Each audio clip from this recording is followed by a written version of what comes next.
Good morning. Kain po tayo. Yung ano lang to, bahaw, tira-tira, pag, tira-tirang pagkain.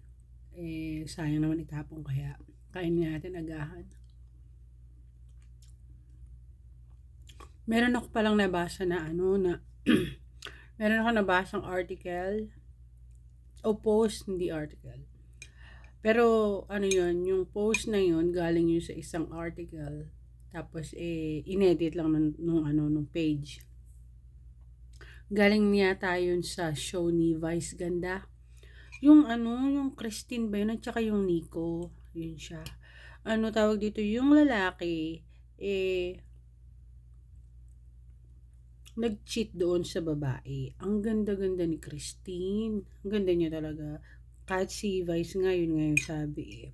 Ang ganda-ganda ni Christine. Pero, bakit nagagawa pa rin ng lalaki na mag-cheat o magloko kahit na halos perfect na yung girlfriend niya o yung asawa niya. Tapos sagot ng lalaki, hindi rin daw niya alam. Tawag dito, sabi niya, para daw kasing may kulang.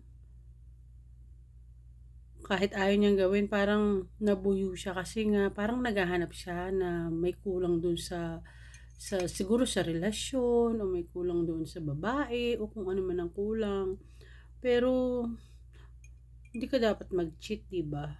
Kung sa tingin mo parang nararamdaman mo na may kulang sa isang relasyon o may kulang sa iyo o sa babae, siguro mas maganda makipag-cool off ka na lang. Ipaliwanag mo kung bakit.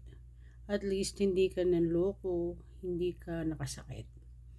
Kasi babae man o lalaki man ang lokohin, masasaktan yun. Masakit kasi sa pride yun eh. Yung parang lahat ibinigay na ni Christine tapos ganun pa rin yung nangyari. Kaya maging honest na lang tayo sa sarili natin.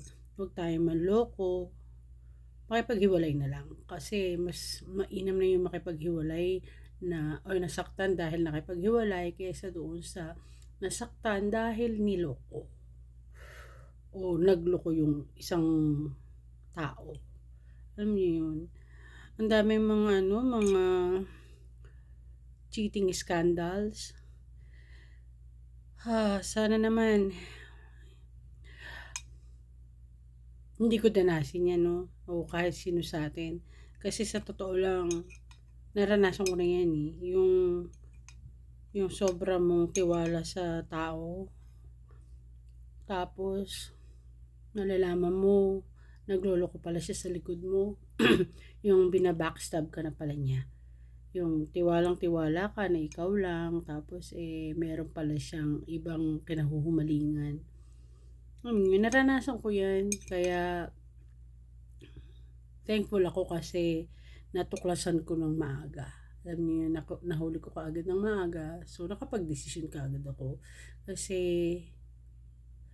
nung mahuli ko, hindi kasi ako nagbibigay ng second chances kapag ang dahilan ng away yung cheating, yung panluloko o pangangaliwa. Hindi ako nagbibigay ng second chance. Kasi pag may second chance ka binigay dyan, parang binigyan mo rin sila ng second chance na pwede nilang ulitin yun. Kasi uulitin nila yan kasi pinatawad mo eh. So isipin nila na maintindihan mo sila ulit kasi mahal mo sila. So yung nangyari sa akin na yung niloko nga ako ng dati kong asawa. Ayan. Talagang nag-decide ako. Tapos na. Talagang nakapag-divorce na lang ako. Kasi hindi ko kaya i-tolerate na may iba eh. May kahati ka. Yung utak niya hindi na sa'yo. Ang utak niya maaring, ang utak niya maaring konti na lang sa'yo. Tapos kabuuan doon na sa kabila.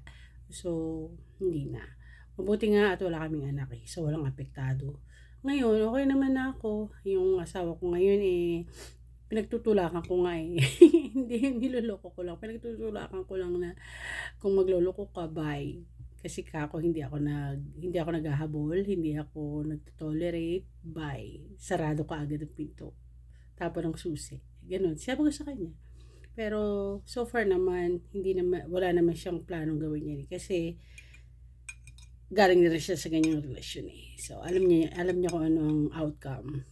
Kaya doon sa mga may mga relasyon, wag na kayong magsinungaling o magloko. Sabihin niyo na lang ang totoo na may hinahanap ka pa, na may kulang, na hinahanap mo pa yung sarili. Yung kung ano man yung gusto mong sabihin. Basta wag kang manloloko. Wag mo lolokohin yung taong nagmamahal sa'yo. Kasi yung kaya ka nun minahal kasi pinagkatiwalaan ka eh.